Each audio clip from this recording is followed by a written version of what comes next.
Alhamdulillah. Alhamdulillahi wa kafa. Wa salamun ala ibadihi alladhina istafa amma ba'd. A'udhu billahi minash shaitanir rajim. Bismillahir rahmanir rahim. Wa nafsin wa ma sawaha. فألهمها فجورها وتقواها قد أفلح من زكاها وقد خاب من دساها سبحان ربك رب العزة عما يصفون وسلام على المرسلين والحمد لله رب العالمين اللهم صل على سيدنا محمد وعلى آل سيدنا محمد وبارك وسلم اللهم صل على سيدنا محمد وعلى آل سيدنا محمد وبارك وسلم اللهم صل على سيدنا محمد وعلى آل سيدنا محمد وبارك وسلم. Welcome back to day 6 of the Viral Spirituality Bites. We were continuing with our discussion of the metaphysics of fasting, and in particular we were coming to this idea of the nafs, right? The nafs, the body, the part of the person that desires to sin, that is diametrically opposed to the soul of the person, and as opposed to the soul which comes from the commanded realm. Metaphysics, right? There's no like thing that you can put a finger on and say, okay, this is enough. It's not tangible. So there is vast scope for difference in terminology and classification. The terms ruh, nafs, and qalb are often used interchangeably and can mean different things in different contexts. Okay, so in the Quran, you'll see the word qalb used a lot, right? And the qalb means the heart. And particularly, the Quran is not talking about the physical, beating of the heart, the beating heart that is inside a person's chest that, palpitates, let's say, 60, 70, 80 times a minute. It's talking about the spiritual heart. For example, the Quran says, كَلَّا بَلْ رَانَ عَلَى قُلُوبِهِمْ مَا كَانُوا يَكْسِبُونَ. That a crust, their hearts became encrusted, right? So, or in the hadith, it says that when a person commits a sin, a small black dot comes on the heart. Now, if you were to watch an open heart surgery and look at the heart, obviously you wouldn't see a literal black dot there. What this means is talking about the spiritual heart. And the spiritual heart, you can think of it as the head or the main part of the soul, of the ruh of a person. Okay? And sometimes the Quran uses the word nafs just to mean the entire person itself, the self. Okay? So for example, the Quran says, وَاذْكُرْ رَبَّكَ فِي نَفْسِكَ. That do the dhikr, remember your Lord within yourself. It doesn't mean like not in your ruh and in your nafs specifically. It means within yourself. Okay? Nothing more, nothing less. Allahu A'lam. And another place, the Quran mentions kullu nafsin dha'iqatul maut, that every person, every soul shall taste death. Every person will taste death. So that's the generic usage of it.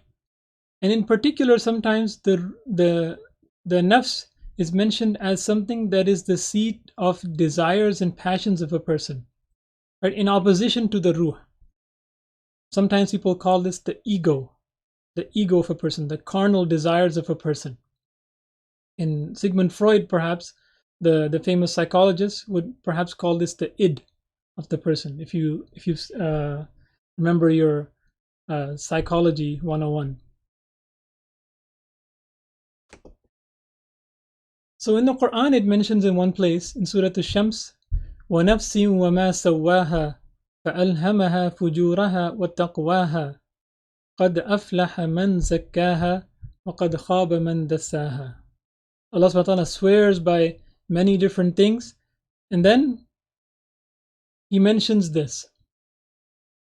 And by the soul, He's swearing by the soul, by the nafs, and the one who made it well. And now this is the part that I wanted to emphasize here. Then inspired it with its instincts of evil and piety. Okay, so the nafs has the ability to do both things. Okay, it can be good, it can be bad, right? Depending on how you train it. Success is really attained by him who purifies it. قَدْ أَفْلَحَ فَلَحْ, right? The everlasting success. Man zakkaha, the one who purifies it. Tazkiyah, right? Some people are allergic to this word tazkiyah, but it's in the Quran. It's unavoidable. Zakkaha, right? Actually, what most people are allergic to is the deviant ways of trying to perform this tazkiyah instead of the actual word itself or the purification itself. And it's true, there are many quacks out there, many people that will try to fool you into believing that you are purifying your soul, whereas you are actually polluting it. وَقَدْ خَابَ مَنْ دَسَّاهَا. And the sign of a true person that is performing tazkiyah, that is on the path of purification, is the person that follows the Quran and the Sunnah of the Prophet sallallahu alaihi wasallam. Nothing more and nothing less. It doesn't matter if they can fly through the air, if they have a huge turban, or if they have a huge beard, or if, they can perform quote unquote supernatural things. It doesn't matter even one bit. After all, there are even disbelievers out there. You will find them, Hindu yogis and the like, that have trained their nafs to such a degree that they are able to perform seemingly supernatural feats. And this is actually not a proof of being on the truth. And this is one of the major things that we need to realize when we are looking for a person that can help us on this path. So success is really attained by him who purifies it, and failure is really suffered by him who pollutes it. Okay, so you like given this clean slate, right? And if you keep it clean and you purify it from any impurities that fall on it, alhamdulillah, you're on the right path. Whereas if you pollute it with sins, then you have really suffered a big failure. Okay, so I wanted to give this idea that it's possible to take this in either direction. Okay, so given this, there are different levels or different stages of the nafs that the ulama have talked about, and I'm just going to talk about 3 broad classifications of them. So there are 3 levels of the nafs, and we're going to start off with the worst, moving on to the best, as you will see. Number 1, I like to call Lieutenant General Nafs, the commander. Okay, and I'm not the one who calls it the commander. The Quran mentions that this commands towards evil. لَأَمَّارَةٌ بِالسُّوءِ. Therefore, I call it the commander. This is the nafs that dominates a person in its evil. When you hear people say, do whatever makes you happy, meaning whatever makes your nafs happy. Do whatever your heart desires, meaning whatever your nafs desires. Or YOLO, right? You hear this a lot. This is what they're saying. They just do whatever makes you happy. Do whatever pleases you. The nafs is commanding you. This is what makes me happy. Just do it. It doesn't matter how you do it, how you get it, whatever. I don't care. I just want it. Right? It's like a wild dog. It barks at this person. It gets angry. It bites this person. It steals a bone from this other dog. It doesn't care. It's just out to please itself. And it doesn't care how it does it. Okay, in the Quran it mentions in Surah Yusuf, وَمَا أُبَرِّئُ نَفْسِي إِنَّ النَّفْسَ لَأَمَّارَةٌ بِالسُّوءِ إِلَّا مَا رَحِمَ رَبِّي إِنَّ رَبِّي غَفُورٌ رَحِيمٌ. And I do not absolve my inner self, my nafs. Surely man's inner self often incites to evil unless my Lord shows mercy. So we should ask Allah subhanahu wa ta'ala to have mercy on us and to remove this nafs of ammara, that the ulama call an nafsul ammara, the commanding nafs, the dominant nafs that commands towards evil. Inna Rabbi Ghafurur Rahim. Verily Allah subhanahu wa ta'ala is the most forgiving and the very merciful. Okay, so hopefully none of us fall within this category. Okay, but obviously there's a spectrum, right? It's not like 3 buckets. So you'll fall somewhere along this spectrum, and I want us to think about which level are we at actually, right? So level number 2, I like to call the Jekyllhyde nafs. Okay, it causes a person to sin. It still has that desire to sin. It inclines towards sin, and sometimes it falls into it. right? But immediately afterwards, it feels embarrassed, it feels guilty, it feels remorseful. Oh, I wish I didn't do that. I wish I didn't do that, right? And how many of us have felt that way, right? We get entranced, we get hypnotized, we get attracted by some sort of sin, we commit that sin, and then immediately afterwards, we're like, oh, man, I wish I didn't do that. What came over me, right? This idea of you taking yourself to account and reproaching yourself, right? This is called the an-nafs ul-lawwama. وَلَا أُقْسِمُ بِالنَّفْسِ اللَّوَّامَةِ. Allah subhanahu wa ta'ala swears by this kind of nafs in Surah Al-Qiyamah. The self-reproaching soul. It commits errors, it sins, but then immediately afterwards it feels bad. It feels shameful. Why did I do that? Oh, I shouldn't have done it. Most of the people, I would reckon, most of the Muslims would fall somewhere within this spectrum, this end of the spectrum, right? We're not completely evil, alhamdulillah, but we're not completely on the good side as well, and we'll get to that next. Number three, I like to call the wali, right? The soul that has become content with the decree of Allah subhanahu wa ta'ala. It's just happy with what, Ya Allah, whatever you decree, I'm happy. Their hearts become content. Their heart's contentment lies in whatever makes Allah happy. Ya Allah, if it makes you happy, it makes me happy. Your pleasure is my pleasure. Your displeasure is my displeasure. Ya Allah. Another meaning that can be taken is that this is the serene, the tranquil soul. Right? When you read the ayah, أَلَا بِذِكْرِ اللَّهِ تَطْمَئِنُّ الْقُلُوبِ, that verily in the remembrance of Allah subhanahu wa ta'ala do hearts find tranquility, peace, serenity. This is the same word, itmi'nan, right? And in the Quran it mentions this at the end of Surah Al-Fajr, Ya ayyatuhan nafsul mutma'innah. O contented soul, irji'i ila rabbiki radiyatan mardiyah. Return back to your Lord contented, right? Happy with your Lord, pleased, well pleased with your Lord, and your Lord is pleased with you. Subhanallah. It has achieved peace and contentment from sin. It is no longer afraid, and no longer does it have that danger of falling into sin and desiring sin. It doesn't even desire sin anymore. May Allah grant us all this level. They desire that which is halal. They like that which is halal. They incline towards it, and they naturally incline away from evil. Like, for example, imagine if a cell phone goes off in the middle of salah, right? And some person has like music as their ringtone.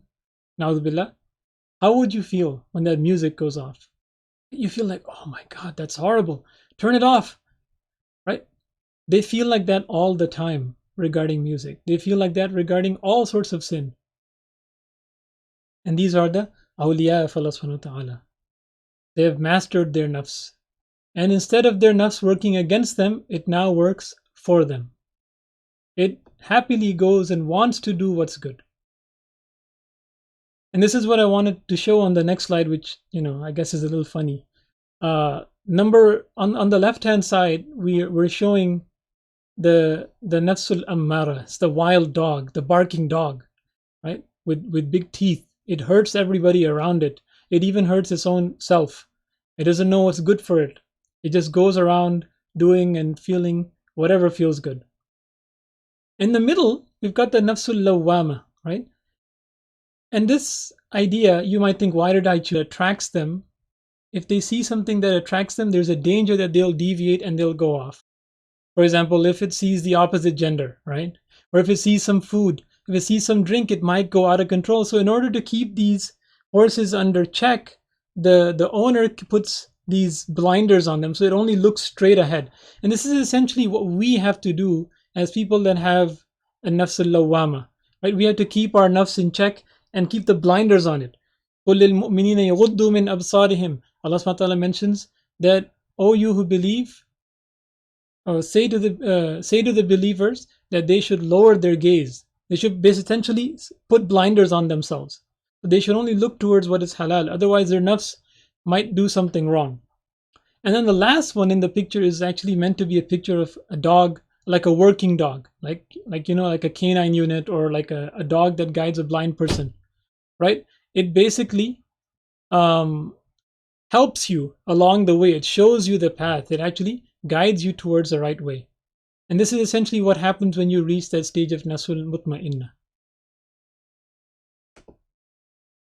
Now, the interesting part is that the scientists, they've identified this, based on their brain research, and imaging, etc., that there are different parts of the brain, and these different parts of the brain, they actually perform different functions, and they seem to indicate, based on their research, that the the prefrontal cortex, the front part of the brain, the front part in the skull, the part in the dark orange in the picture, is the part that does a lot of these things. For example, impulse control and delaying gratification, modulation of intense emotions, right?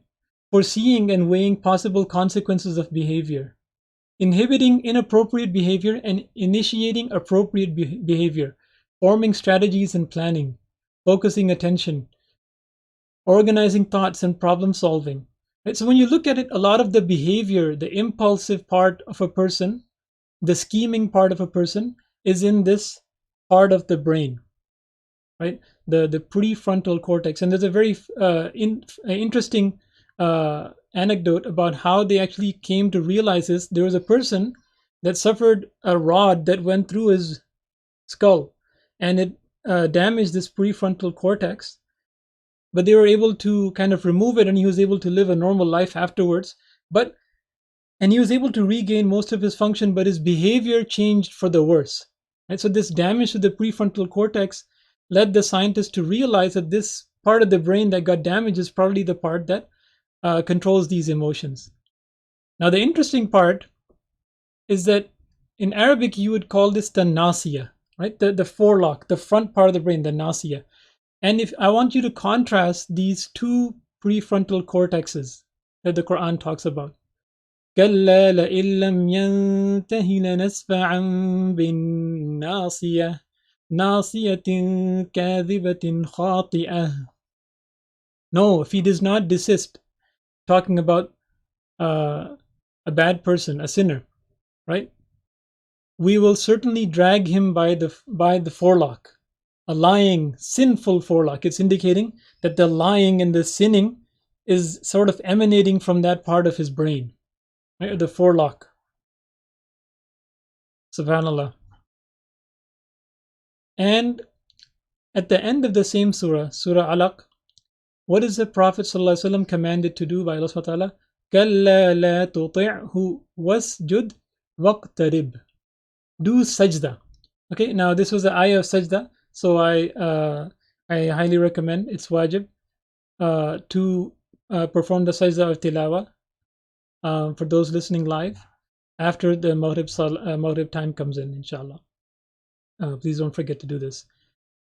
We as Muslims, and the Prophet ﷺ over here in particular, is being commanded to do sajda. What do you do in sajda? You put your prefrontal cortex to the ground and you say Subhana Rabbi al-Ala. You submit to Allah subhanahu wa ta'ala, right? And you get close to Allah subhanahu wa ta'ala. Waqtarib. The slave is closest to his Lord when the slave is in sajda. So Allah subhanahu wa ta'ala is telling you to essentially put your prefrontal cortex, the part that controls your emotions and your behavior, to the ground and submit it to Him. So may Allah subhanahu wa ta'ala allow us all to gain this nafsul mutma'inna. May He allow us to tame our carnal desires and our nafs and make it into a nafsul mutma'inna.